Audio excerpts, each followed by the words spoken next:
Tai ką, labas visiems Baudos aikštelės YouTube kanalo sekėjam, krepšinio fanam, lietuviam, turbūt, kad užsieniečiai neklauso, titrų užsienietiškų nededam, tai labas visiems, labas Mykolai. Labas. Taip netikėtai greitai pradėjai iš pokalbio vidurio tiesiog. Taip, kažkaip galvoju, kaip kokią lygą aptarnėsim, tokiu tempu ir varysim greitai. Šiaip įprastai susitikdom su Mykolu prieš sezoną ir prieš playoffus. Paskutiniais kartais, bet kažkaip tu buvai išskridęs, ne? Prieš sezoną. Kaip tik Italijoje buvau tuo metu. Turbūt. Jo. Kažkur.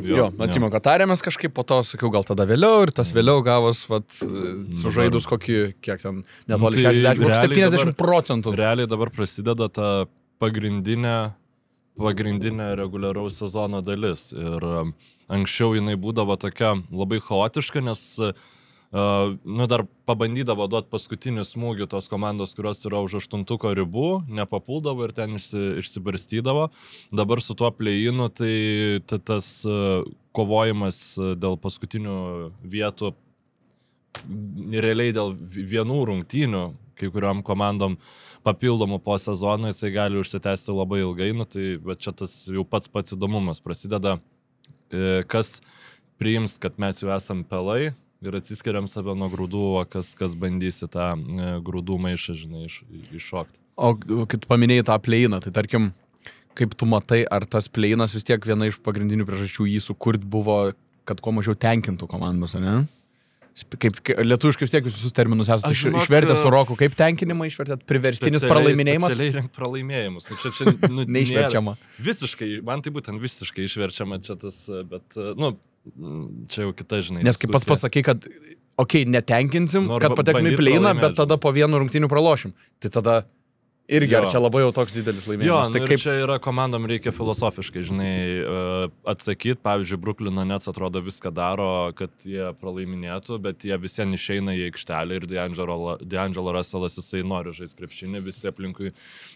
Realiai vienam futbolo podcast'e, žinai, girdėjau, kur ten kalba, gal čia taurių rungtynių tipo rimtai nepriima, žinai, futbolininkai ir vienas ten sakė, išeik tiesiog į aikštelę, į kiemę, pasimk 5 bičius, žinai, prieš 5 kitus bičius ir po 2 minučių tu darysi viską, kad laimėtum. Tiesiog sportas taip veikia, turbūt žmonės nenorintis laimėti, jie nepasiektų NBA lygio ir reikia Washingtono Wizards lygio talento, žinai, kad tu tikrai būtum užtikrintas, kad rinktum pralaimėjimus. Tai specialiai tuos pralaimėjimus rinkti yra pakankamai sunku ir aišku, ko front office bando tą daryti, bet man dar kitas dalykas atrodo, kad tiesiog žmonės dabar yra įpratę, žinai, būti daug labiau stimuliuojami visko ir visai kitaip ir pats NBA yra vartojamas ir tas play-inas, jisai tau sukuria dar vieną papildomą kažkokį grinuolį, apie ką šnekėt ir vietoje to, kad tu iš karto matytum kaip Cavaliers atlupa, žinai, ten Hawksus 4-0 ar kažkas nors, gal nebūtinai tai būtų, tu dar matai, kaip Hawksai keliauja į kitos, žinai, serijos, dar kažką, kažkokį naratyvą gali sukurti. Vyksta kova dėl atlupimo. Vyksta kova, taip, žodžiu, gal buvimo atluptiems. Neteisiam. Sybet, ruletka, gry karčanai, automatai to gry. Nesakingas lošimas gali sukelti priklausomybę. Šiaip bendrai apie sezoną galvoju paklausiu, koks tau, jeigu reiktų taip irgi filosofiškiau, gal turbūt, gal su konkrečiais argumentais, koks tau šis sezonas apskritai NBA bendrai kontekste buvusių sezonų? Ar yra kažkoks išskirtinumas, pavyzdžiui, kas tau gal patinka labiau šiame sezone negu įprastai, arba atvirkščiai, kas labiau užknisa negu su ankstesniais lygiais? Man ir patinka ir nepatinka, kad realiai šis sezonas bus vienų mainų nusakytas. Aš net nežinau, ar po 10 metų kažkas labiau atsimins, kad ten Celtics antrą titulą iškovojo ar kažkas tokio, o Dončičiaus mainus, kiek sporto įvykių yra, kur tu atsimeni, ką darei, kur buvai, kai apie tai sužinojai. Ten yra staiga NBA tapo, žinai, vienai savaitai vėl visiems įdomus. Visiems turiu omeny. Net man. Taip, tai visiems lietuviam, kurie, žinai, tikrai suprantu, dėl kokių priežasčių, žinai, nebeseka NBA, nes realiai jau tokiu darbu tampa, jeigu tu nori pilnai jaust pulsą, žinai, o kažkokią nuoširdžiai vieną komandą palaikyti yra labai sunku, kai tiesiogiai negali žiūrėti rungtynių. Tai žodžiu, tas Dončičiaus mainai yra ir geras, ir blogas dalykas. Ir aš tiesiog dar per pirmą NBA po tų mainų sakiau, kad man baisu yra dėl to, kad dabar visiems taip įdomu, bet paskui išmaino Jimmy Butlerį ir realiai aš net kažkurį rytą, žinai, atsikeliu ir tipo, jo, Butlerį išmainė bet kur. Tipo, gavo jis ant, nors tu, žinai, tu sekėjai, aš net jau, man atrodo, gal buvau matęs jo ten kažkokį pristatymą, bet žaidžia, žinai, su Warriors'ose. Tai tiesiog taip, čia kaip tu kažko žiauriai aštraus suvalgai ir tau taip išdegina ten skonio receptorius, kad tu paskui, subtilesniais dalykais nelabai gali mėgautis. Tai aš tikiuosi, kad šitie Dončičiaus mainai to nepadarys, bet labai bijau, kad turės šitą šalutinį poveikį, neskaitant to, kad tiesiog vieno žmogaus užšizavimas gali sugriauti realiai franšizės visą įvaizdį, aistruolių, širdį sudaužyti, kažkokie turėtų būti taisyklės, žinai, kad jeigu žaidėjas žaidžia labai labai labai gerai, tu negali tiesiog tokias nesąmonės padaryti. Turi būti bent jau aukcionas, žinai, padarytas. Bet realiai tų visokių... Čia juokauju beje. Jo, akivaizdu, kad tų teorijų buvo prikurta ten, aš nežinau, ar prikurta, ar kiek argumentuotai pateiktų, bet tavo nuomonė, to sprendimo pagrindimas kažkoks racionalus, be to, kad ten, aš irgi žiūrėjau jūsų podcastą iš kartų po mainų, kad ten įsimylės Anthony Davis ir panašiai, bet Twitter'y buvo kažkokia finansinė, kad neva Cubanas pardavė Mavericks dėl to, kad naujieji savininkai ir ten ateinantis lažybų įstatymas, žodžiu, nustums krepšinį iš šono ir kad iš to uždirb pinigų, tai kad kuo sublogint Mavericks. Maždaug, kad tas argumentas, tai kiek... Ar yra, jau išaiškėjo kažkas? Šiaip apie lažybų įstatymą aš iš tavęs išgirstu pirmas iki, nes NBA kaip tik neseniai paskelbė. Ne lažybų, ten kaip tik kazino. Esmė, kad nauji savininkai turi lažybų infrastruktūros Las Vegase ir, žodžiu, dabar jau iškart pasirodė sąmokslo teorija, kad šitie mainai yra tam, kad sumažint lankomumą, kad parduotų, realiai būtų sudarytos visas galimybės perkelti Dallaso Mavericks iš Dallaso, kur lašimai, jeigu neklystu, bent jau kaip skaičiau, yra negalimi, į Las Vegasą, nes jie tipo turi projektą arenai, kurioje būtų ir kazino. Bet čia yra sąmokslo teorija. Gerai, pavadinkim tai gal tiesiog teorija, aš nežinau. Jo, tai ten labai taip gerai aprašyta, tai kažkaip ir tokia, tai legitimi. Čia yra didžiausias pavojus atsmedijų, kad tu labai daug šlamšto gali labai gerai aprašyti, žinai, ir tada, dėl to mes dabar gyvenam ten, kur gyvenam didelę dalim.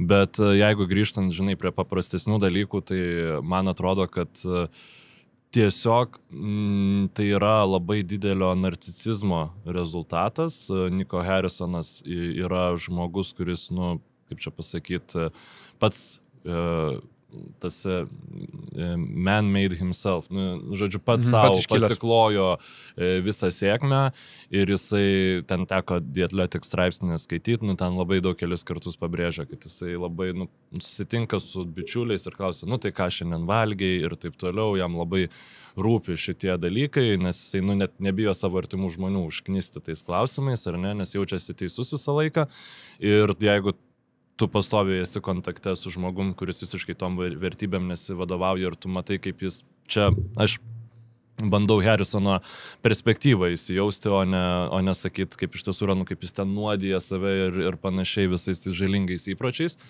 Tai galbūt dėl to, bet man dar yra toks niuansas, kad Harrisonas buvo Kobe Bryanto ne agentas, o atstovas ryšiuose su Nike. Kai jis dirbo Nike, Robas Pelinka tada buvo Bryanto agentas, arba vienas iš jų. Jie trise labai daug laiko praleisdavo. Ir, aišku, būtent Bryantas, jeigu tau suformuoja įvaizdį, kokia turi būti superžvaigždė, žinai, tai, turbūt Luka Dončičius gerokai kitoks yra, žinai. Ir čia vienas niuansas ir kitas dalykas, dabar jau mano sąmokslo teorija, tikrai nebūčiau žiauriai šokiruotas, jeigu po kokių 10 metų Harrisonas Pelinka pakeistų Lakersuose arba ten gautų kažkokį postą, nes realiai tai yra, Pelinka buvo vienas jam pagrindinių ryšių NBA lygoje ilgą laiką. Ir dabar tu su juo realiai dviese padarai didžiausius mainus NBA lygos istorijoje. Nu, žinai, bet kokie kiti sandoriai taip vyktų, tai mes tai vadintumėm korupciją, ten susitarimais pastaliniais visokiais ir panašiai, žinai, nu, NBA lygoje tu negali to daryti. Ir pagrindinis, aišku, dar sykį prožektorius yra į savininkus, nes tai dar sykį parodo, kad komandos savininkai yra realiai pagrindinis faktorius, kuris lemia komandos sėkmę.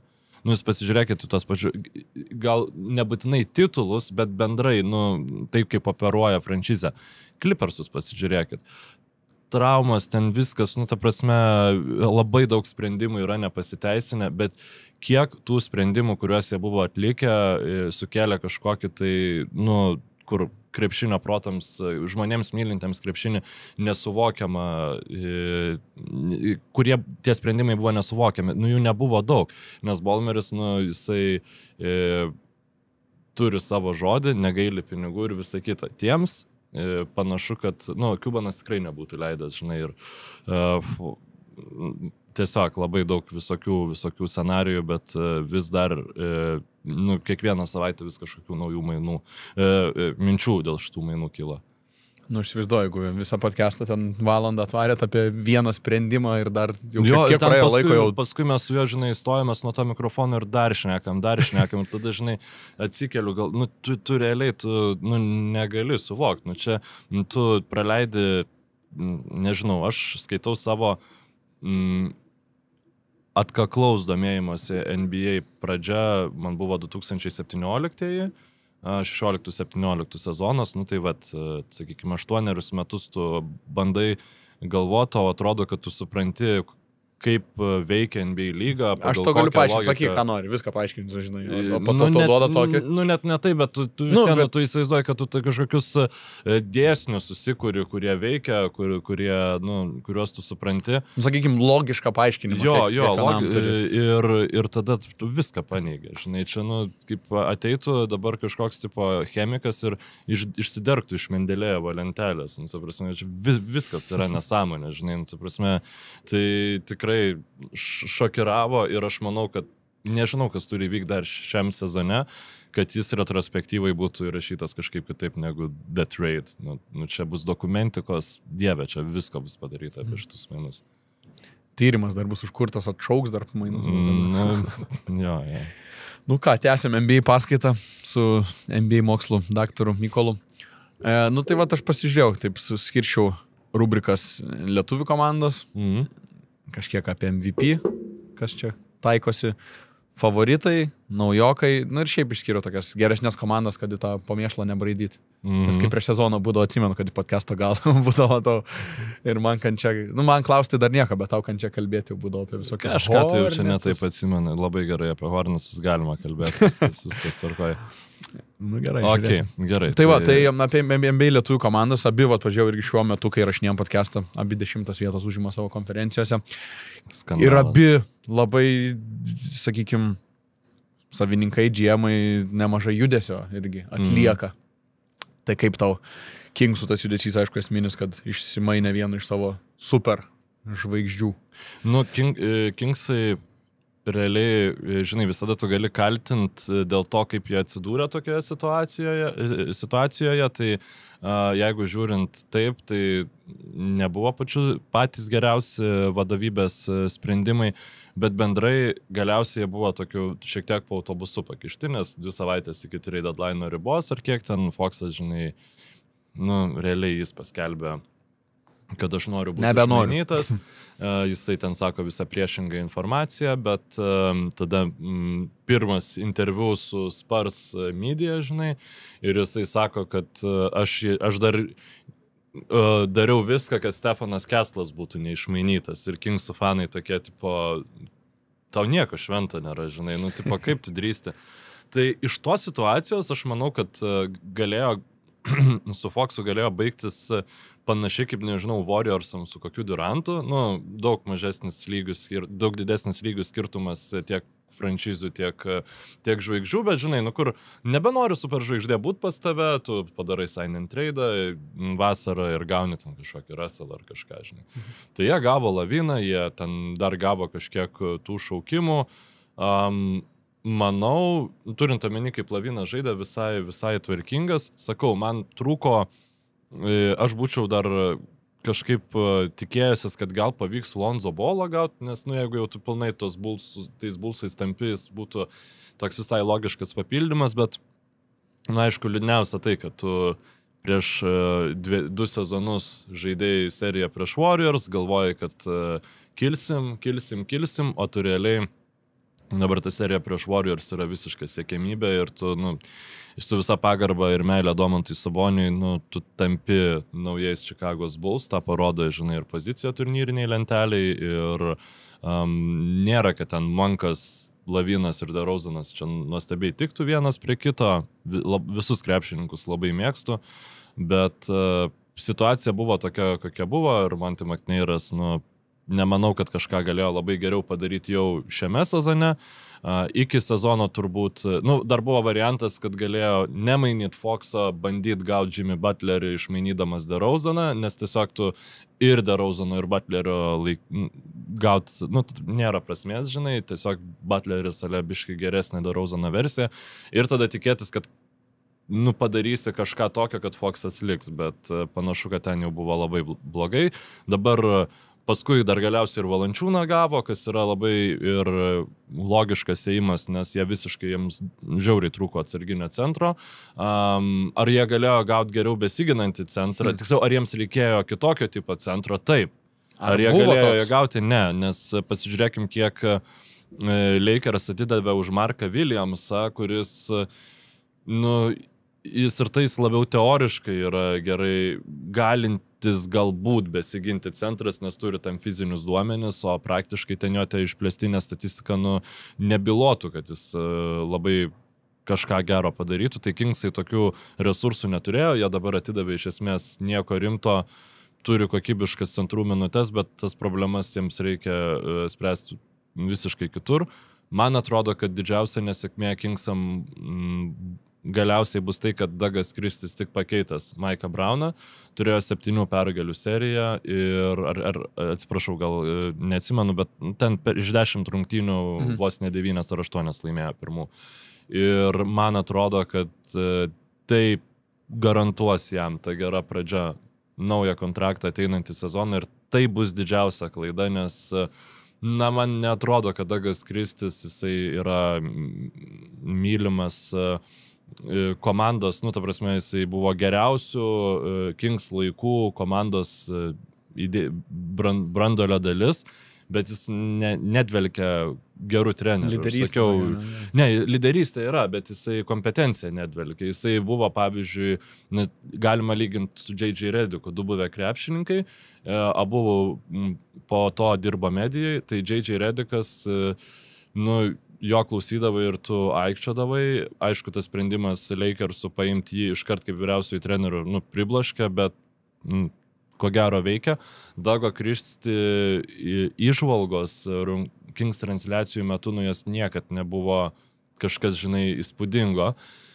Ir tada jis nuėjo dirbti asistentu, nu, žodžiu, mano galva tikrai asistentų, kuriuos tu galėjai bandyti nugrobti NBA lygoje yra, nu ir pagrindinis, aišku, yra Tomas Isalo. Jeigu tik būtų galima, nežinau, ir Grizzliai būtų leidę, bet reikėjo bėgti pas jį, nu, kažkas, kas nubėgs pirmas, išlauš labai daug. Kingsai, ko gero, bus vėl eilinis iki pralaimėtojų gretose. Tai kalbant apie Isalo Tomą, jo karjera NBA lygiai taip pat toliau kreivė kyla į viršų, kaip Europoje čia toks keičiantis rinką atrodė ir keičiantis gal net krepšinio supratimo buvo NBA irgi jo įtaka jaučias Grizzlių. Žinok, tikrai jaučias, nes nėra, kad aš ten baisiai daug spėjau tų Grizzlių pažiūrėti, bet pavyzdžiui, kiek teko matyti ir kiek teko klausyti. Ir pavyzdžiui, nu, buvo laikotarpis, kur Šuliauskas padarė video apie Isalo, jo, taip kaip ten Paryžius žaidė. Kaip Paryžius žaidžia prie Splitterio, bet tuos visus mechanizmus. Ir tada klausausi NBA podcast'o ir grinai kalba apie Grizzlių žaidimą šiemet. Ir tikrai tie žmonės nematė to video, bet grinai šneka apie tos pačius dalykus. Ir tada jau tu jungi, kai turi tą visą informaciją, tau sukramto, žinai, 2 ekspertai pateikia, tu tada galėjau pagaliau suvestas linijas. Ir tikrai tos įtakos yra tiek gynyboje, tiek puolime. Grizzliai, pasižiūrėkime, ir ten traumų turėjo visko. 3 vieta vakarų konferencijoje. Tikrai neblogas sezonas ir Isalo įtakos čia yra daug. Jenkinso irgi nenuvertinu, bet įdomu, kiek laiko jis dirbs asistentu. Labai tikiuosi, kad čia nebus dar vienas Ettore Messinos variantas, kuris ten ilgiausiai, dabar ar nemaišau su Scariolo, žodžiu, kur ilgiausiai ant suolo prasidėjo, žinai, kaip asistentas ir taip ir negavo vyriausiojo trenerio rolės, bet... Ir netrodo, kad labai patobulėjęs grįžo pagal rezultatus dabar, tarkim, Messinas. Aš dabar galvoju, Messina, ne, jisai buvo NBA, jisai buvo NBA, tiesiog nesinori klaidingos informacijos, žinai, suteikti. Jo, buvo Sparsuose. Ten nebaisiai daug laiko, bet buvo. Ir tai jo, žodžiu, Isalo čia visiškas nukrypimas man yra krepšinio vienas didžiausių atradimų pastarųjų metų, ir šiaip turbūt vienas iš didžiausių krepšinio tarp trenerių Europos spindulių, žinai, pastaraisiais metais ir tas jo drąsa išeiti į NBA. Gavus, iškovojus vietą Eurolygoje, tai irgi pasižiūrėkim, kiek trenerių, žinai, ryštųsi eiti į asistento rolę. Jis pasitikė savim, kad gali pakankamai greitai savo vardą iškelt, kad taptų vyriausiųjų trenerių. Tai čia, labai sveikintinas, žodžiu, karjeros ėjimas. Apie įtaką kalbėjom, tai kiek Ja Moranto karjerai įtakos padarė tą diskvalifikaciją, traumą, kaip dabar Ja Morantas, kiek sakytum, yra grįžęs į tą prieš skandalinį ir prieš trauminį? Turbūt nėra, nes kiek tu girdėjai apie jį skandalų šį sezoną? Čia labiau jo žaidimo skandalų, tai akivaizdu, kad jau būtų įspūdinga, jeigu jis darėsi veltui kažkur jau. Bet taip vyksta su tais blogais berniukais, žinai. Bet mažai kas turi tiek laiko apmastyti.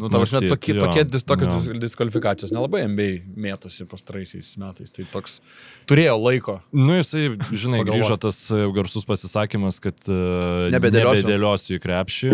Dabar galvoju, reiktų gal pasižiūrėti, kiek jis tų dėjimų, man atrodo, daug. Ir už poros dienų ar įdėjo. Bet ten buvo, žinok, kad ir per apšilimą jisai dėliojo, bet per rungtynes reiktų dabar pasiskaičiuoti, bet daug jisai tikrai nėra pridėliojęs šį sezoną. Bet jam čia kas gydytojai pasakė maždaug, kad jeigu nori, kad kaip Rauzui būtų, ar čia yra susijęs šitas teikas? Gali būt biški visko, nes taip, kad gydytojai pasakytų krepšininkui tiesiog nedėlioti, tai vienas, aš manau, kad gal jam labiau pasakė neišsidirbinėk ir tausok save, žinai.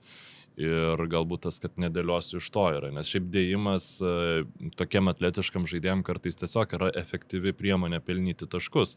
Gal čia labiau apie nusileidimą, nes pamanoma apie Rauzą, kad jis tiesiog abu jie nuo 2 visada šoka ir tas nusileidimas ant vienos Rauzui sakydavo, kad ir ten ta karjera nepagerino. Tai iš esmės, žinai, tai ant taškų vidurkis pakritęs, bet Kingsai bendrai atrodo pakankamai gerai sinchronizuota komanda.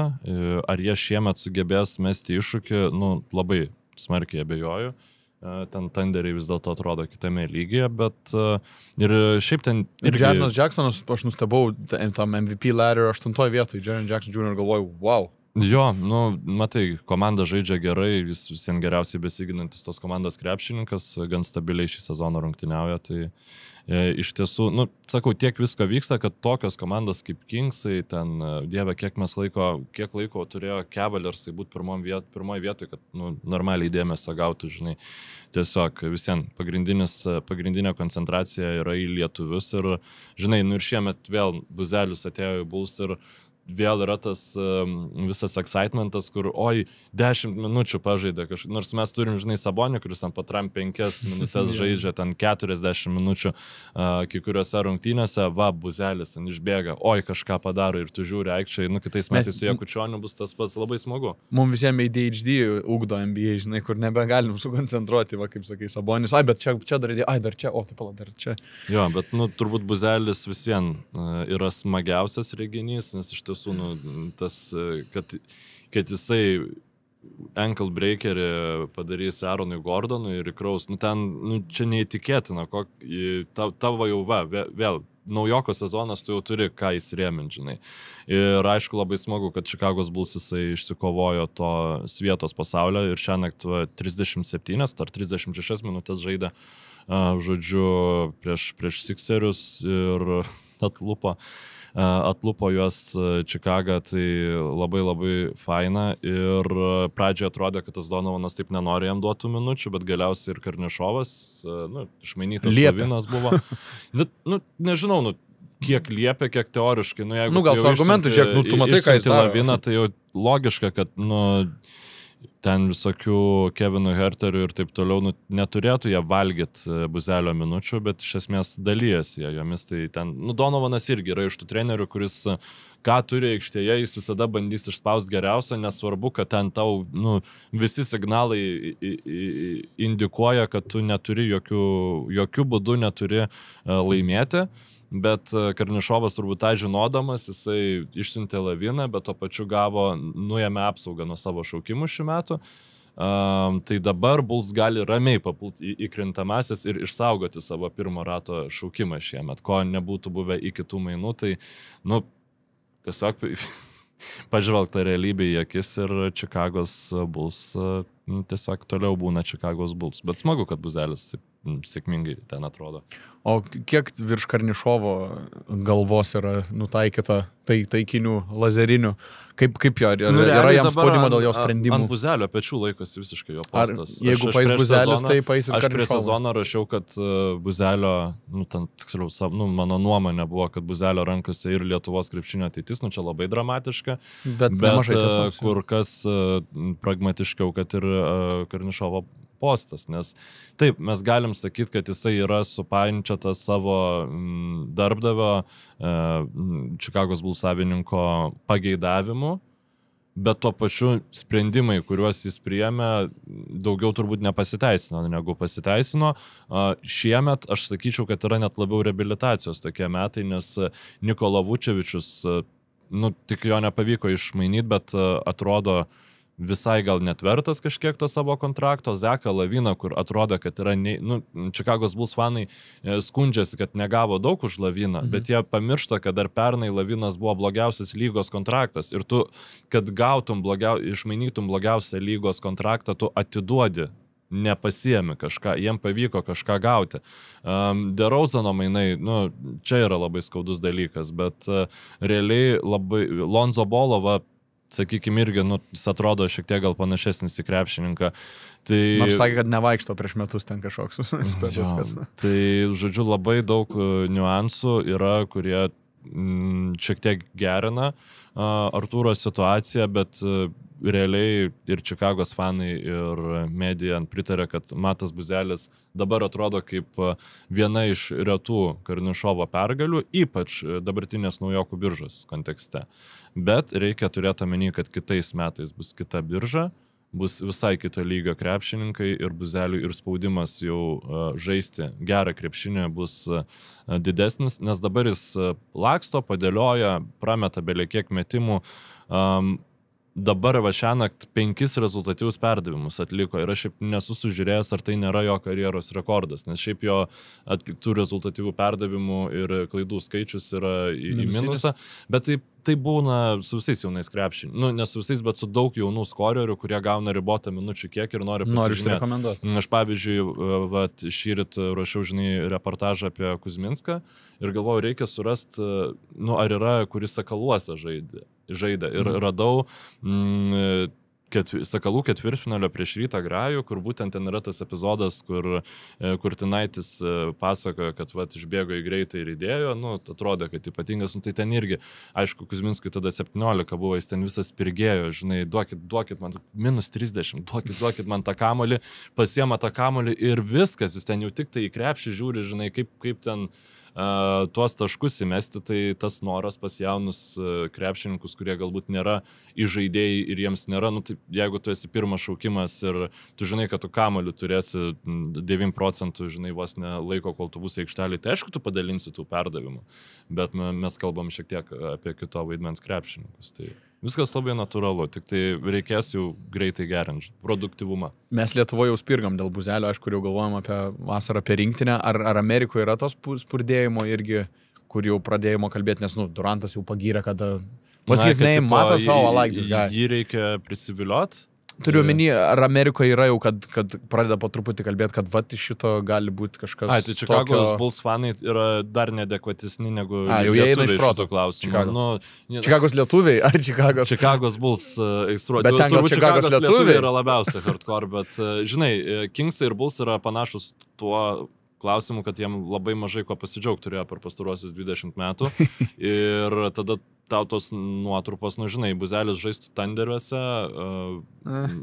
Eilinis jaunas geras turimas. Ten su Velsais visokiais ir taip toliau, kur pastovi yra tų jaunų gerų krepšininkų. Čikaga to neturi.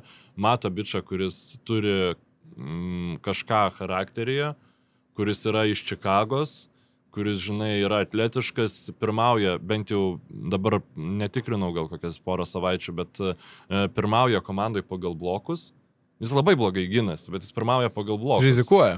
Tai, nes, ta prasme, duokit man kažką, kuo pasidžiaugti. Ir niekas čia nesitikė, kad, žinai, ateis, bičas nežaidęs net NCAA, nežaidęs realiai krepšinio, kur yra daroma viskas, kad laimėtum būtent tas rungtynes, nes, NCAA, žinai, bent jau taip vyksta.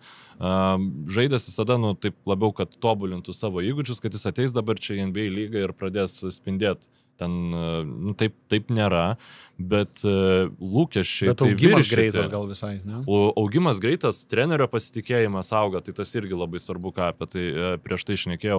Tas šiaip jo, kad ir dalyvavimas NBA dėjimų konkurse gerai, tebūnie jis nepavyko, bet užsitarnavimas kažkokios reputacijos, kaip efektingas dėjikas ten ir taip toliau, tu kažką gali apie jį pasakyti, apie kiek tu naujokų nieko negali pasakyti, nes ten tiesiog išeina, atžaidžia tas minutės, gal net ir skaičius panašius surenka, bet nepasižymi, žinai, kažko. Tai Buzelis, jisai labai ryškus yra, tai tas yra labai faina.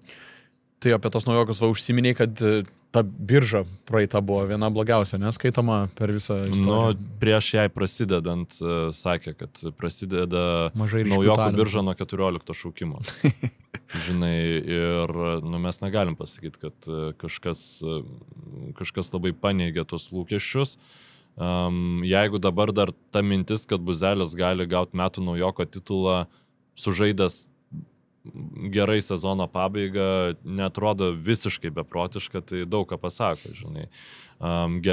Turbūt geriausias naujokas Sixerių McCainas gavo traumą, žinai, ir, kuris buvo jau viskas ten parašyta, nes Maxi gavo traumą, jisai ten pradėjo mėtyti po 30 taškų ir, ten būtų daug nereikėjo, kad jis pabėgtų su to metų naujoko titulu. Taip nėra. Kilinganas įdį, buvau labai hypinau jos, kad ateina 2 dideli bokštai ten, žinai, kažką rimto nuveikti, dar kol kas nieko. Šitas ne Pritchardas, dieve, Reidas Shepardas, jisai tapo auka dėl to, kad Rocketsai labai gerai žaisti pradėjo ir jis, kai išeina aikšteliai komandai, kuri žaidžia geriausią gynybą, vieną geriausių intensyviausių gynybų lygoje ir jis atrodo ten visiškai kaip žuvis iššokus iš tvenkinio. Apie Aleksanderį Sarą nieko negaliu pasakyti, nes nepaisant... Zaharas ir Risašeras, prancūzai 2. Jo, Risašeras... Šiaip Risašero ten porą Hawksų, kiek mačiau Hawksų rungtynių, tai man jis patiko. Aš jau nėra, kad baisiai daug mačiau, žinai, bet visai visai, man atrodo, jis šiek tiek labiau dabar galintis žaisti. Nu, žiūrėsim, labai daug tokių... O tas Stefan Castle, tai jisai kaip ir atėjo Foxas į jo poziciją. Tai čia nėra karjeros gadinimas, sąlyginai, kur turi gerą naujoką. Matai, kai tu turi Vambanjamą, tu gali išsidirbinėti, jeigu viskas jam gerai, bet ten ta jo, dabar neatsimenu lietuviškai, kaip vadinasi, nu, ta tromba petyje, kiek teko domėtis ir skaityti kitų atvejų, tai viskas ten gerai, nes nu, ten lygina su Krisu Bošu, tai ne, nes Boša buvo į plaučius, žinai, nuėjo ir ten buvo labai, žinai, pavojinga gyvybė, o ten lokalizuota ir turėtų būti viskas gerai. Nes Brandonui Ingramui panašiai buvo, tai susitvarkė ir ten po to jau kitos sveikatos problemos. Bet kai tu turi Vambanjamą, tu gali turėti, ką darydavo Timberwolves su Karlu Anthony Townsu, žinai. Arba šalia Tažą Gibsoną pastato, arba kažkokį, tai, nu, tebūnė ir tas pats Kailas Andersonas, kuris nelabai daro didelę grėsmę puolime. Visada tu nori, kad visi plėstų aikštelę, bet realiai gaunas taip, kad kai yra Vambanjama, nu, tu gali sau leisti mažiau už toli pataikančius tos visokius keslus su Foxais leisti ir jie ten tos grėsmės pakankamai sudaro, žinai. Ir galų gale, nu šiaip, jeigu talentų yra daug, tai jisai ten per daug vienas kitam neprieštarauja. Sybet, ruletka, grikarčanai, automatito gry. Nesakingas lošimas gali sukelti priklausomybę. Aš kažkaip tik dabar pamačiau šitą bairį apie Zechą Idei. Ar Idei, nežinau kaip tarėsi Idei. Idei. Zech Idei, kad su Zech Lydei. Čia buvo memas, kas nors buvo padarė šitą memą, kad Zech Idei ir Zech Lydei. Nu, čia nors pasirodo, kaip Augustas Varyčių, man atrodo, pataisė, kad ne Lydei reikėjo. Tiek metų mes net Žalgirį, kai jis buvo, sakydom, Lydei jis yra Ledei. Zech Ledei. Tai Zech Ledei ir Zech ne idėjai, man atrodo, bet... Nebuvau niekad suvedęs, kad čia per vieną raidę skiriasi, bet šiaip ar tokių matmenų bičai NBA turi vietos. Matai, jeigu tu gerai giniesi, tai jo, tu turi vietos. O jis gerai ginasi. Jis turi, nu, jis yra labai didelis. Ir iš esmės... Kuom jis nuo Bobono skiriasi, nes, nu, matmenys turbūt labai panašus. Irgi ten 2-2-4, Bobonas ten 2-2... Nu, matai, mes Bobaną matėm jau kaip susiformavusi krepšininką, žinai. Sunkiai pakeičiama. Nu, yra tiesiog, nu, nežinau, nu, vat yra Rudy Goberas. Nu, stovi, supranti, po krepšiu ir jį per pusmetrį apeina žmonės. Užima vietos. Ilgos rankos žino, kaip kur kada užsiimt poziciją. Yra, nu, žinai, yra tas pats Markas Gazolis, irgi, žinai, puikiausias gynybos specialistas. Nu, Bobanas keiščiausias, geriausiai besiginančio žaidėjo titulas per visą istoriją, kur toks, sakė, kad už komandą davė, tai čia, žinai, kaip būna, kur ten kokiam konkurse, žinai, ten, nu, ir trečią vietą užmetė ir kapitonų kviečiamo, nėra kapitonų, ką tai eiktų. Jo, nu, ten buvo įdomu, bet jis tikrai labai gerai gynės. Ir kuom skiriasi nuo Bobano, nu, tiesiog Bobanas visiškai, kai tu žiūrė aikštėje, nu, jisai toks plastiškesnis, minkštesnis, nu, ir turbūt lėtesnis, žinai, kažkiek galiausiai. Jisai su kamoliu, tai žymiai greičiau sprendimus priimdavo tam puolime visą kitą, bet Idai labai tvirtas ir, nu, jis atrodo, kad gali būti rimtos gynybos ašys, bet sunku ir jam, žinai, daug baudų renkasi, ten visą kitą. Ir yra kažkas. Aš iš Klingano gal daugiau tikėjausi, dabar labiausiai intriguojantis, tai man Kililas Veras, Miami Heat, toksai vat atrodo, kur gali prasprogti. Nes jisai per Butlerio dramas pradėjo kilt ir kažkaip visai gerai atrodo. Kaip šiemet MVP lenktynės? Jokičius ten vėl stebuklus išdarinėjo prieš JV Career High, bet Shai Gilgeous-Alexanderis. Nu čia žiauriai, žinok, sudėtinga. Jo, bet... Tarp jų dviejų vyksta, ar Janis yra kovoje? Ne, nėra. Ir aš, žinok, nu, nežinau, realiai, jeigu, bet čia tas yra, nu, kur aš nesutinku su tuo, nes jeigu Jokičius nebūtų gavęs MVP titulą, pavyzdžiui, dar niekam nekiltų klausimų, kad jis turi būti MVP. Bet... yra ta mada, kad duoti tam, kas nėra gavęs. Tikrai, SJ yra labai...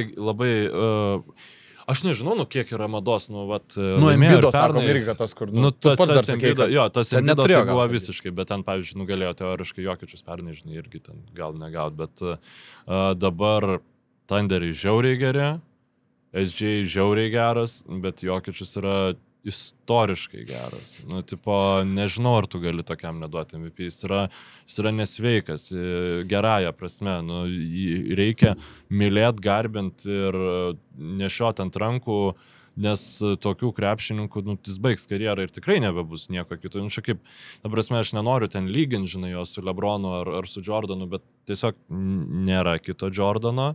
Nebus kito LeBrono ir baigs Jokičius, nebus kito tokio krepšininko. Bus gal kažkas panašaus, kažkoks geras dominuojantis centras, galbūt bus koks nors geresnis krepšininkas, kuris dar geriau žais puolime už Jokičių, bet tai kaip jisai žaidžia, čia yra kosmosas.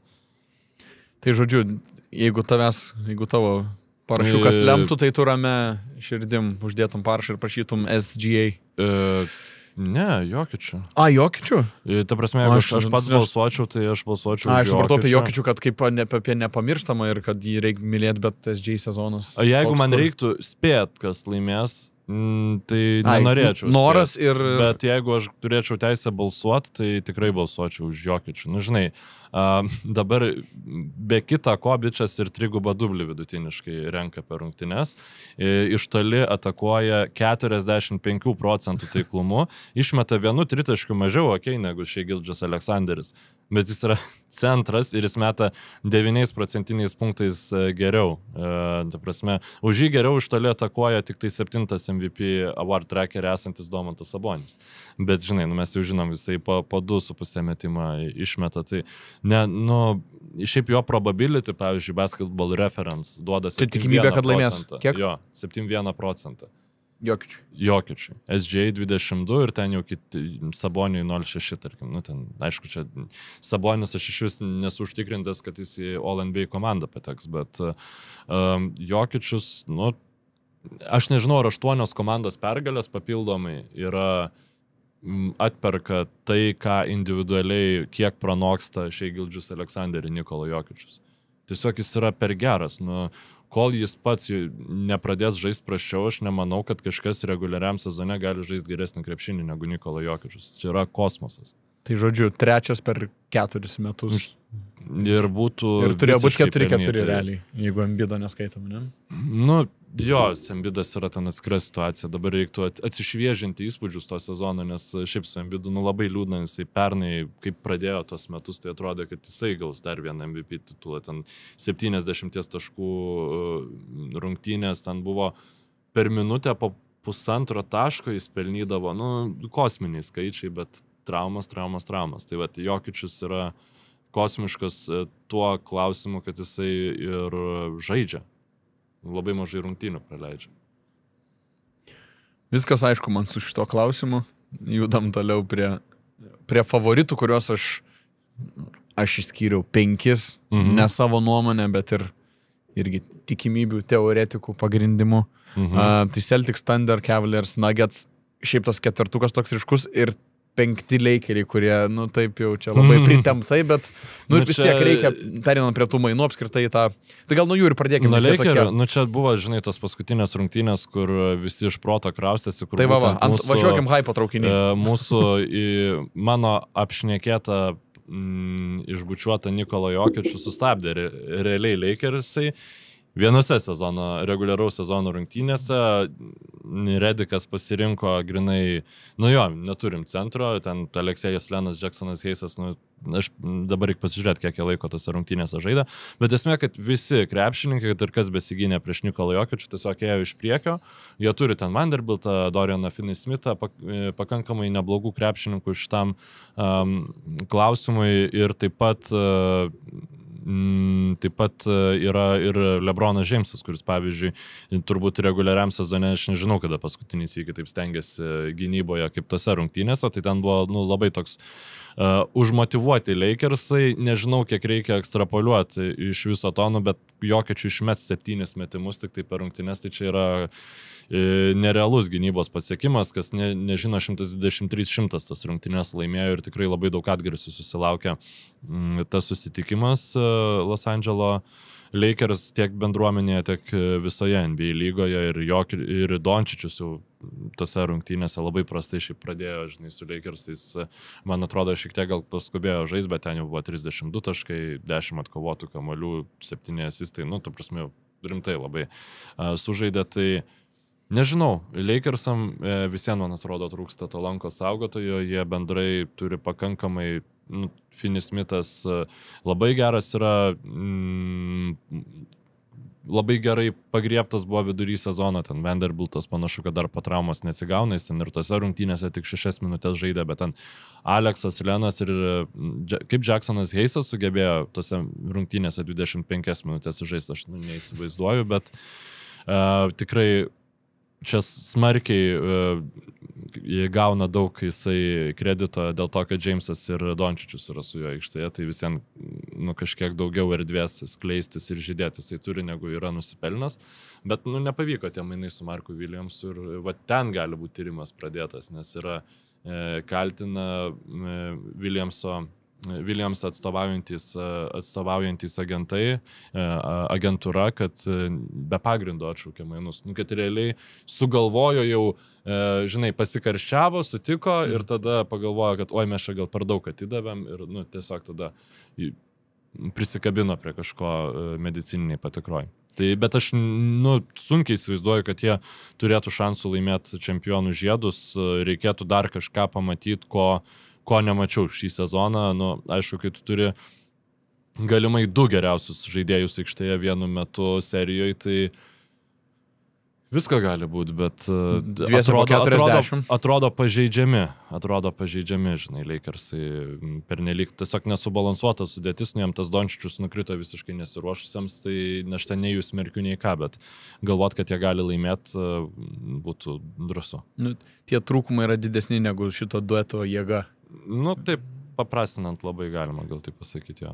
Nes tie mainai nepadidino tų šansų tiek stipriai. Nes akivaizdu, kad padidėjo šansai, nes su Davisu turbūt... Tie mainai, mano galva, tai jie padidino tiesiog, Lakers net nepadidino, bet jie užtikrino, kad Lakers retairinus LeBronui niekur nedings kaip pagrindinė jėga, nes, žinai, visada yra pavojus, kad tos komandos, kurios atrodo nekvestionuojamas gravitacijos laukas yra, kad jis gali išblėsti galiausiai, nes kas visien didžiausia trauka yra žvaigždės. Taip, tas žvaigždės kažkas gali pritraukti, bet jeigu ten tu ilgą laiką varysi, žinai, Chicago's Bulls tempu, tas išblės. Ir jie turėjo Bryantą, po Bryanto kiek jie metų kankinosi, kol galiausiai išsimainė, žinai, Davisą ir pas juos atėjo LeBronas, netiek ir daug.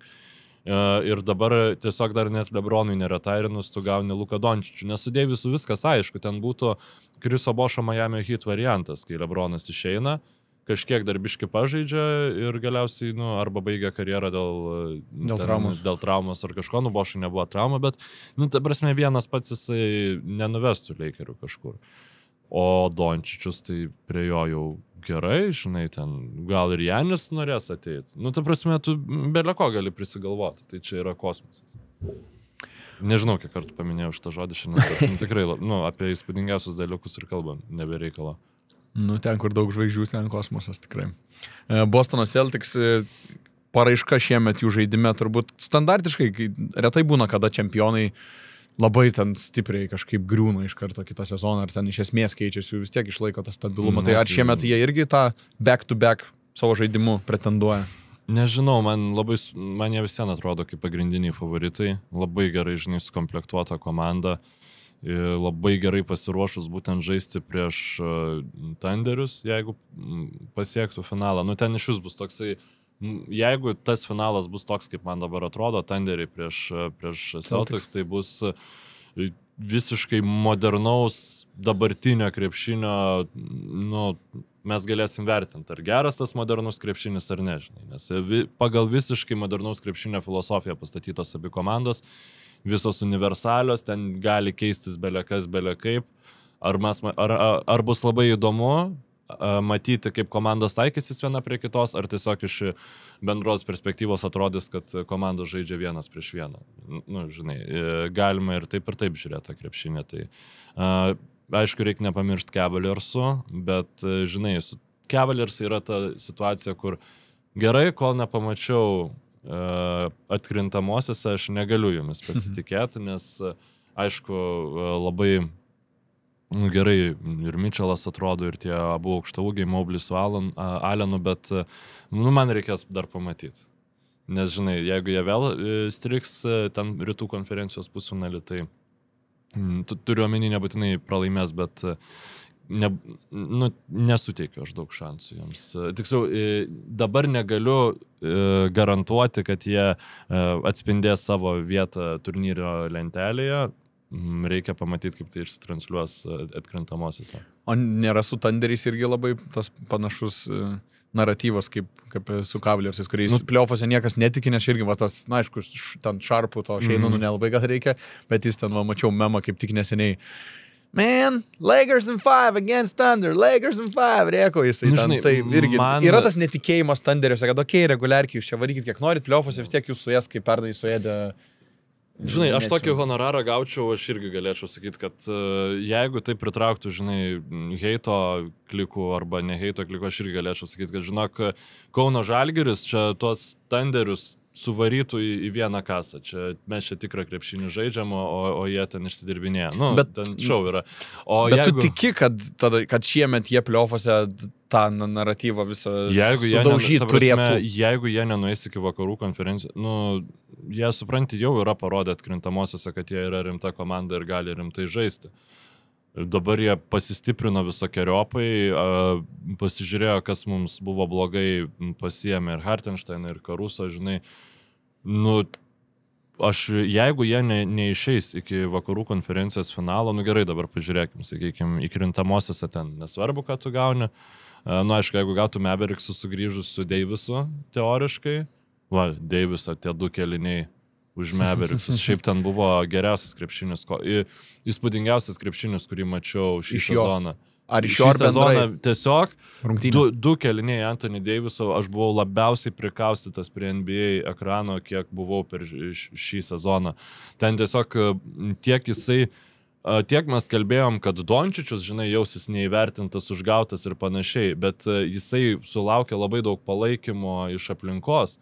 O Davisą ten visi pradėjo lyginti su pakeliu čipsu, žinai, lyg kažkoks būtų neadekvatus bičas ir Lakers fanai tokie, palaukit, mums čia gaila, kad Davisas žiedą laimėjo. Žiedą laimėjo, jūs geras bičas, ir jis tada varo ten, kaip Kevinas Durantas, žinai, ten iš vidutinio, visur. Jau matau aš, kad jis, žinai, pabiškai pavargsta, jau matau, kad gynyboje tipo nieko nebedaro antram kėlinį, nes pirmam tai visur darė.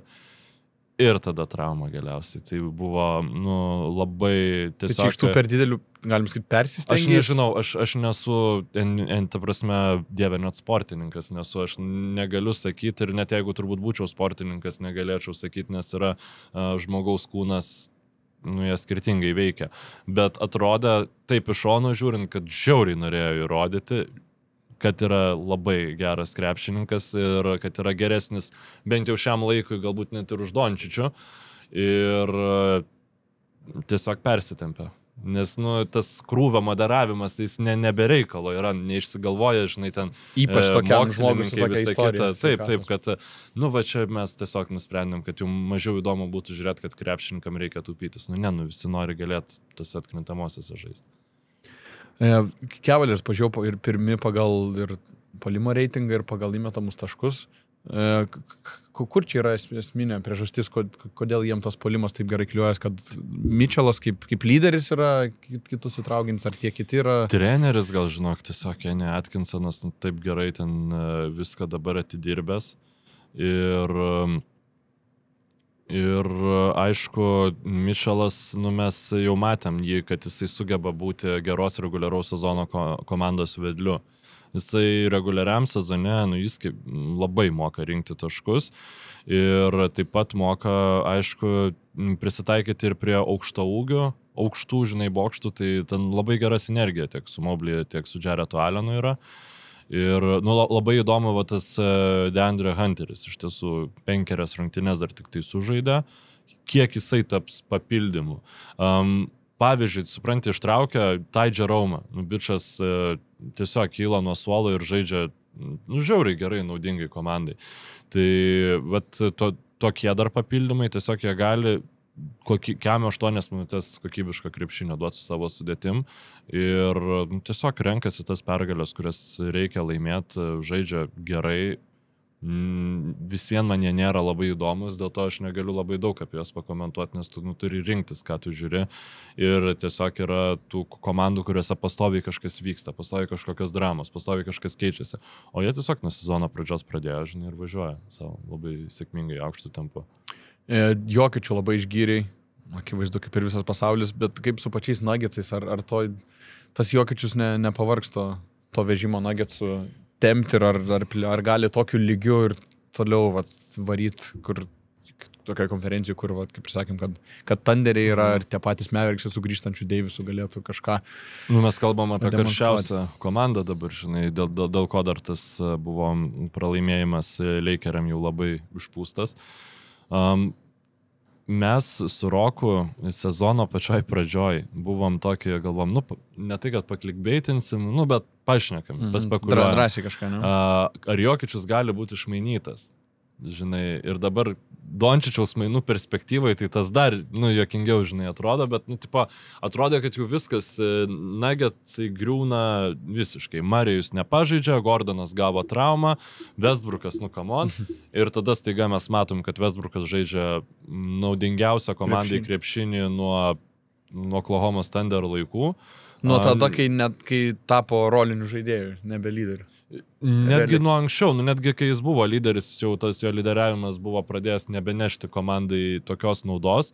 Dabar jis, žinai, puikiai išnaudoja Jokičiaus jam suteikiamus pliusus ir tiesiog visiškai yra atsidavęs komandos vardan. Marijus, kuris sezono pradžioje atrodė, kad tiesiog dingęs krepšininkas, vėl grįžta, vėl eilė gerų pasirodymų. Spėjo sugrįžti, žinai, ir Gordonas, tada tie roliniai krepšininkai toliau, žinai, auga ir nenurašyčiau aš jų. Pavyzdžiui, serijoje prieš Thunder, favoritai būtų Thunder, bet nenurašyčiau. Ta prasme, kai turi jokių hiperbolių, žinai, nenoriu vesti, nes tikrai per anksti mainyti Jokičių būtų. Tai žodžiu, jeigu išskiriant favoritus, tai tu aiškiai matai du ryškius, o visi kiti panašiam. Nuggets, manau, gali pretenduoti. Ir tada dar tie 3 Grizzliai.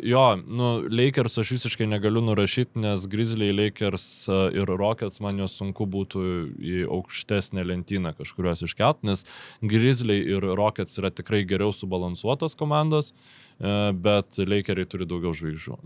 Ir aišku, jeigu grįžta Anthony Davisas į Dallas Mavericks laiku, jeigu jie neiškrenta iš įkrintamųjų, kaip kairį žaidžia šį sezoną ir jeigu, įsivaizduokim, kad Davisas grįžtų tokios formos, kokios atėjo į Dallasą, irgi aš juos pilnai matau laiminčius prieš bent jau bet kurią iš tų Grizzlių, Lakerių ir Rocketsų, žinai. O kuo tu ilgiau išlieki atkrintamosiose, tuo tavo šansai, kad už tave pajėgesni varžovai jau ateis su kažkokiam traumom ir panašiai didėja.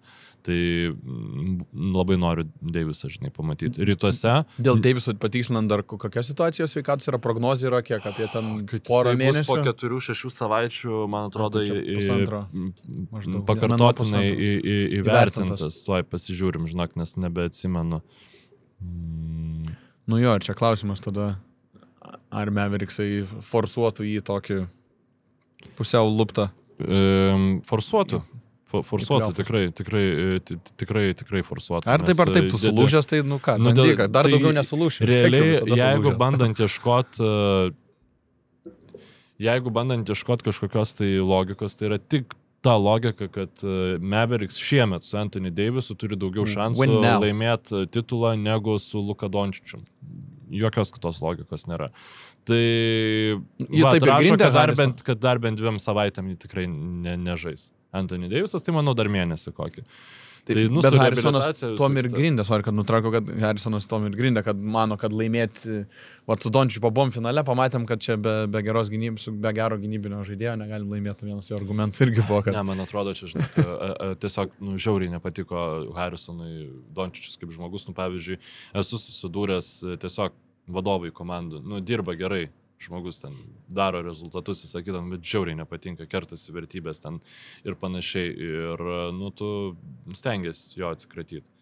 Ir čia turbūt irgi tas variantas buvo, kur, nu, jam va taip svarbu buvo, kad jis demonstruotų, nu, susikuri vaizdinių, žinai, nu, kad taip svarbu, kad jis demonstruotų tą gerą jo nuomonę, kultūrą ten komandos draugams, jauniems krepšininkams ir visa kita, nu, tiesiog, žinai, kad išmainė, bet, nu, jau nebenoriu grįžti, nes čia jau tokios spekulacijos prasidėjo. Apie mainus kalbant, irgi man tokia komanda, kur kaip tu sakei, kad šiemet tų mainų tokių yra ir kad šis sezonas bus atsimenamas kaip Lukos išmainimo sezonas, bet jų fone kitis dideli treidai paskeno, tai mano atveju, aš aišku, mano domėjimas NBA su tavo diena ir naktim skiriasi, kad aš po kokių gal 3 savaičių tik pamačiau, kad Townsas žaidžia Kniksuose. Tai aš praleidau tą treidą, kuris, aišku, įvyko ten netradicinių laikų, gal, sakykime, ten rugsėjo gale, gal, man atrodo. Aš neatsimenu visiškai. Prieš sezono pradžią. Nu, jis va toks kažkaip pirma Bridgesą išsimainė ir paskui Townsą. Tai va, pavyzdžiui, tie mainai, Knikso, Randlo ir Townso, kaip tavos, ar skiriasi vertinimas, kad kai jie iškart įvyko, kaip tu jos vertinai, ir dabar jau praėjus laiko, ar tu taip pat jos vertinai? Nu, aš pradžioj tai vertinau kaip... Man atrodo, kad Knicksai gali būti pats geriausias puolimas lygoj. Dabar mes matom, kad prieš geras komandas jų tas žaidimas nelabai išsitransliuoja. Ir aš, pavyzdžiui, nu, tikrai galvojau, kad jie gali būti pretendentai į titulą. Nesakyčiau, kad visiškai negali, ta prasme tikrai tą puncher's chance, kaip sako, įsivaizduoju, bet dabar Celtics atrodo visiškai pasiruošę juos stabdyti, žinai, bet šiaip Townsas, nu, man ten labai tinka ir patinka, o tai, ką jie išmainė, nu, žinai, ir ten Dante DiVincenzo tikrai toks gimčiai. Pradžiai tai jo, buvo atrodo, kad čia ir tai komandai blogai, o Timberwolves tiesiog reikėjo išmainyti Townsą čia ne dėl krepšinio priežasčių, jie, nu, negalėjo sauliaisti tiesiog tiek prabangos mokesčių mokėti, nes ten Edwardso kontraktas, Townso kontraktas, Gobero kontraktas, ten gaunas, kad tu už tus 3 krepšininkus tu jau mokėsi iškart prabangos mokestį. Tai, žinai, nu, tipo, Timberwolves ne ta franšizė yra ir be to, net ir su tais 3 krepšininkais tu visien nelaimėsi, Gobero tu negali išmainyti, nes visi norės, kad už jį tu atiduotum kažką, nu, tai va, padalijo, žinai, kažkokius esatus Townsą, galbūt Randlą pavyks reabilituoti, galbūt jį paskui išmainysim, nu, nežinau, kiek čia tas planas išsipildė. Ar galėjo geriau išmainyti, nežinau, bet šiaip man buvo patys įdomiausi šitie mainai ir Knicksai man vis dar tebėra pati įdomiausia komanda, bet, nu, va, šį savaitgalį žaidė prie Celtics ir buvo tiesiog bičiulis sakė, kad bus -30, sakau, nu, rytas, žinai, ten Amerikoje, tas rytinės rungtynės, visko gali būti, jokių šansų. Ir tiesiog, nu, nežinau, ar Brunsonas gali pajėgti vienas išnešti, nes tikėtis, kad Townsas bus tas žmogus, kuris net krintamosiose ten pagerins labai iš savo žaidimą, nu, taip tiesiog nebūna kol kas. Golden State Warriors irgi mainai irgi visai įdomus, Wigginso ir Butlerio. Aš atsimenu Warriors 2022, kai taip netikėtai, sakykime, laimėjo NBA, kur nu, jų niekas nestatė prie favoritų. Taip, ir jie taip, žiūrėkit, mes galim laimėti, taip, kai niekas nesitikinė, kai anksčiau, kur būdavo, kad jeigu ne Warriors laimės, bus nustebinti, o čia kaip tik, kad laimėjo ir nustebino. Tas žiedas yra vienas įspūdingiausių Stepho Curry tiesiog tokių statementų, nes ten jau buvo susiformavęs, žinai, naratyvas, kad nu, ten pirmą titulą laimėjo netyčia, nes ten išsitraumavo visi Cavaliers taip toliau, žinai. Tada 16 biggest choke of all time, žinai.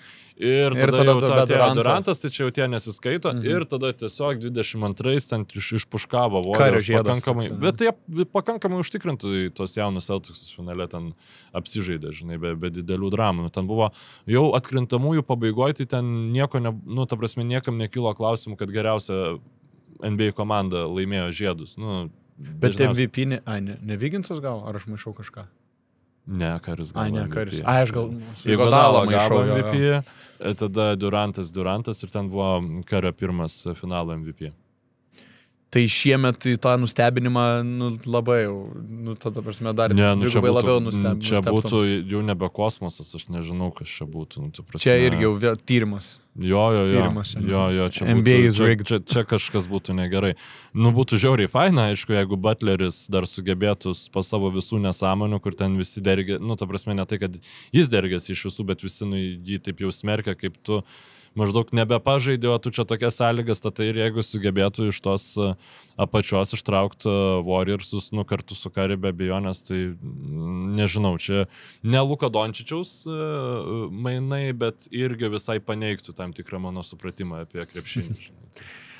Apie Clipperius kalbant, čia daug labai nesiplėsim, bet man šiaip toks labiau, ką šiaip Benas Simonsas gyvenime veikia, nes mačiau, kad pasirašė maždaug nuo 3-7 milijonų iki nu taip paskaičiavus europietiškai standartais, koks Dimšos kontraktą, nes jeigu ten 700 tūkstančių, padalink iš dviejų, jis pasidarė jis gaus visus pinigus, kuriuos turėjo gauti. Bet šiaip keista matyti tokius skaičius, kad ten 700, padalink mokesčius. Bet čia yra to pačiu tau nuimamas apynas ir jis baigėsi tas tavo kontraktas, kuris tau visada nešė naštą kaip nevykėlio. Nu, taip, už tokius pinigus maždaug. Nevykėlis yra blogas žodis, nes jisai labai vykėlis, jisai, nu, tipo, žinai, gali arti milijardo, žinai, užsidirbti per savo NBA karjerą. Nu, gerai, ne milijardo, bet, sakykime, su investavimu, bet, nu, kosminius pinigus, žinai, sėkminga karjera, visa kita ir dabar galiausiai tas buvo bujautas, Clippersai, nu, pabandom, žinai. Ir visiems tai yra didelis fizinis kūnas, žinai, gal jam pavyks. O kokis kontraktą dabar, nuo 3-7, kiek sakytum yra jo reali NBA lygos vertė? 15? Manau, kad kitiems metams tai dar minimumas. Dar reikia įrodyti, kad užsitarnaut kažkokį vėl iš naujo. Man bandyti jam duoti 15 ten kokių milijonų, Valančiūno kontraktą, pavyzdžiui, nu, man žiauriai drąsu būtų. Nes Valančiūnui tu duodi 10 lemų, tu žinai, kad jis atidirbs kiekvieną centą ir kad tu arba gausi stabilų performerį aikštėje, arba tu išmainysi ten už kažką. O čia su juo, nu, dar labai, ta prasme, jeigu Clippers išeina atkrintamosios ir jis turi bent, aš nekalbu apie sėkmingą seriją, bet, žinai, porą sėkmingų rungtynių, tai tada gal kokį medlevelį gali išspausti, žinai, bet sunku, žinai, su tokiais dalykais. Gali būti, kad gal ir Kauno Žalgirio kitais metais, nu, negali žinoti. Gal tiek to. Užrinknė, jeigu sužaidžia, būtų įdomu pamatyti FIBA. FIBA gal net efektyvesnis būtų negu NBA. Žinau, čia labai pasidaug ir, žinai, psichologinių dalykų. Daug ten, komplektas problemų. Kaip Baksuose kokios nuotaikos, ar Kuzma yra tai, kas Janį svarsto laikyti visą karjerą Milwaukee, ar kaip ten nuotaikėlės? Nežinau. Turbūt į titulą, nes nėra labai daug optimistinių vilčių ir net ir tarp fanų šiemet. Jo, nu, tarp fanų gal ir yra, nes vis dėlto Kuzma geriau yra negu Middletonas, bet dabar ta Portiso diskvalifikacija, jisai 25 rungtynėms, nu, tai grįž ten 3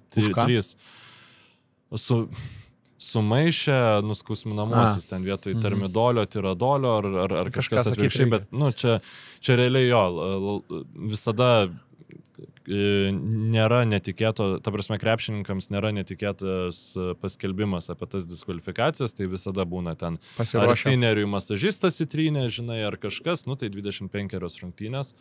Manau, kad visiems paveiks, nu, Bobby Portisas lyg ir nėra žinomas kaip kažkoks bičas, kuris ten atsišniuruotų per tą 25 rungtynių laikotarpį. Tai visiems labai svarbus krepšininkas, jiems pirmiausia reikia, žinai, tą pirmą raundą įveikti, nes Bucksai gali labai užbuksuoti tiesiog pradžioje. Bucksai užbuksuoti gerai skamba. Ar prieš Pistonsus, ar prieš Pacerius, žinai, kad ir prieš ką ten žaistų.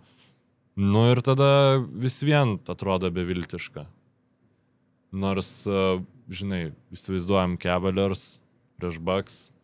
Prieš Celticsus manau, kad vis dėlto beviltiška, prieš Cavaliers, nu irgi labai gerai pasiruošę jas stabdyti yra. O Brukas Lopezas, nu, Lillardas nebeturi, žinai, Brukas Lopezas yra per senas, Lillardas nebeturi jėgų, jis nebegali tiek tempt puolimo, kiek Blazers gretose. Nu, jis pasitaupo tą savo prasiveržimus iki krepšio. Ar jis jos pasitaupo žinodamas, kad čia yra reguliarus sezonas ir aš negaliu persitempt, o jau atkrintamosiose tai duosiu viską, ką turiu.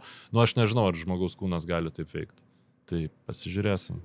Žiūriu kontraktą, Janio dar su šiuo sezonu dar 3 sezonai. Ar Janis gali būti iš tų, kuris sakytų, kad, nu gerai, užkniso, noriu dar karjerui to žiedo. Paneigtų viską, ką jis galvoju, šneka? Kad suprantu apie Janį.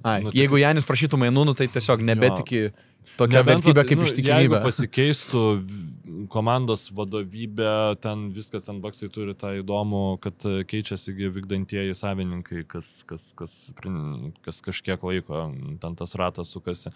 Tai, nebent viskas ten iš pamatų pradėtų griūti aplinkui jį, gal tada, bet šiaip dabar tai, būčiau priblokštas. Janiui 31 šiemet, tai kontraktas baigtus 30. Senas. Kas? Jauties senas, matydamas, kad Janiui virš Tracoko.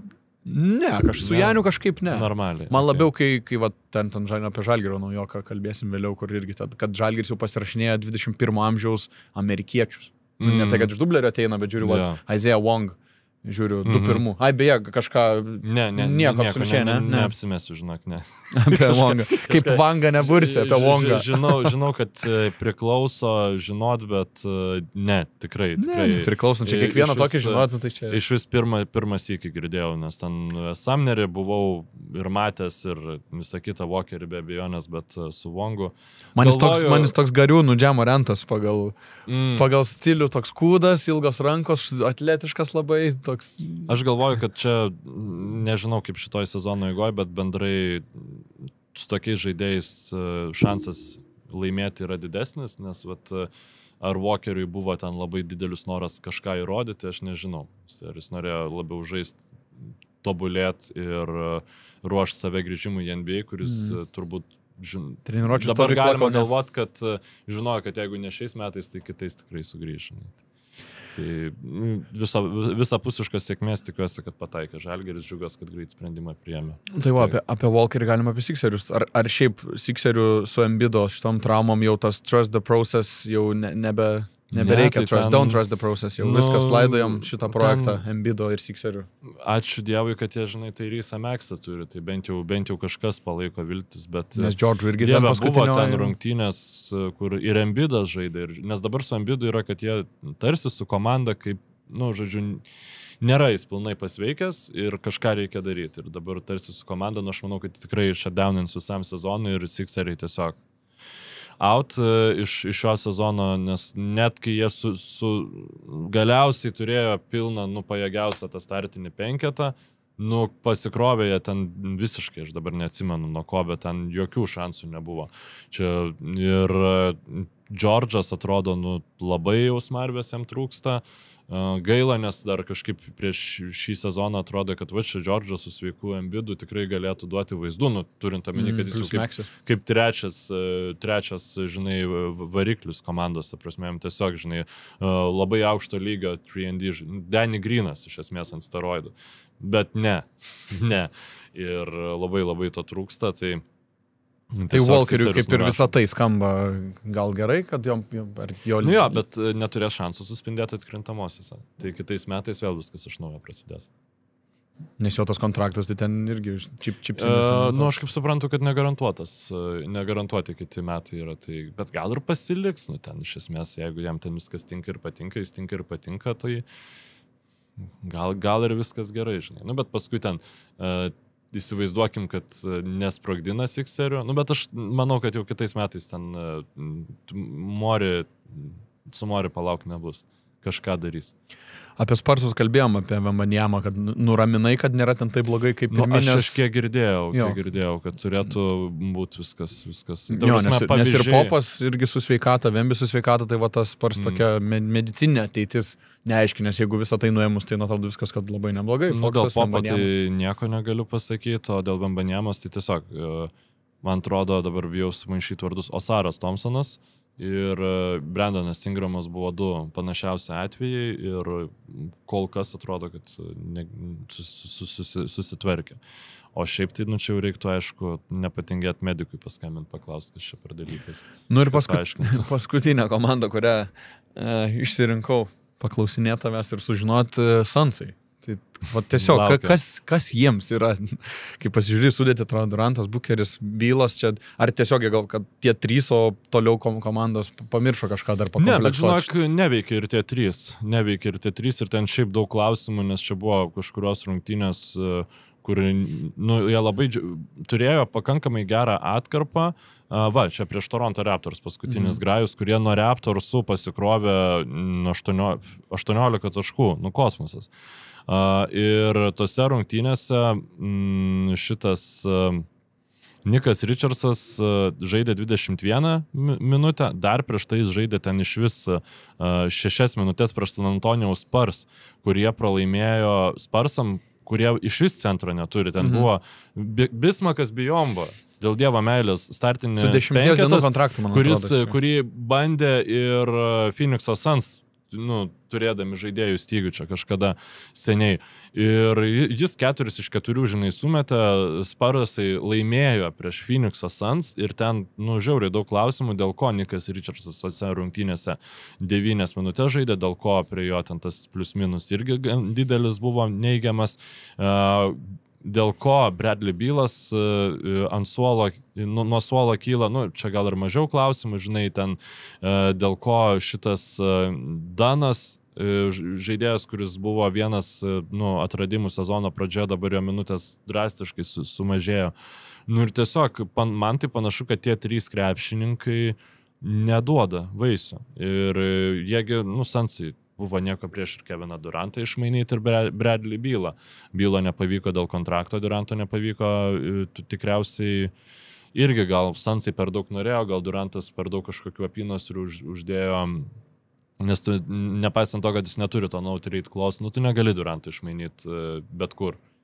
Reikia su juo tartis. Tai manau, kad vasara Sunsų bus labai įdomi, bet turbūt jau pražiopsota yra galimybė kažką išspausti iš šito brandolio. Sunsuose dar paskutinis žaidėjas įdomus Micičius Vasilė, bet jis jau pats kalba apie Europą, tai akivaizdu, kad pabaigs sezoną Phoenix'e ir grįž ten, kur jaučiasi geriau. Bet kaip šiaip gal vertintum tada jau Vasilė Micičiaus šitą karjerą, 2 sezonus NBA? Aš nežinau, čia ne man vertinti iš tiesų, mes viską žinom, kad jisai Thunderiuose neįsitvirtino, Hornets'uose gavo šansą, bet juo pasinaudojo, negali sakyti, kad neišnaudojo ir švaistą, bet, akivaizdu, kad nepritraukė jis kažkokių pajėgesnių klubų dėmesio. Taip žiūrėtum į Sunsus, atrodytų Micičius yra fantastinis.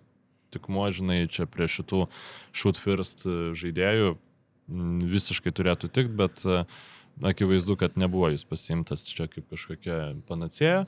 Žiūrėsim, Sunsam yra labai blogai, gal dar gaus šansų NBA, labai greitai viskas gali pasikeisti. Bet pagal tai, ką jis pats kalba, čia skaičiau interviu, tai jau ten yra pora opcijų, man ten yra pora komandų, kurios... Matai, sunku yra tokiam amžiui ateiti NBA. Net ir su gerų kūnų sakydavo vis tiek, kad europiečiai gynėjai tu turi labai daug stereotipų pirmiausia paneigti.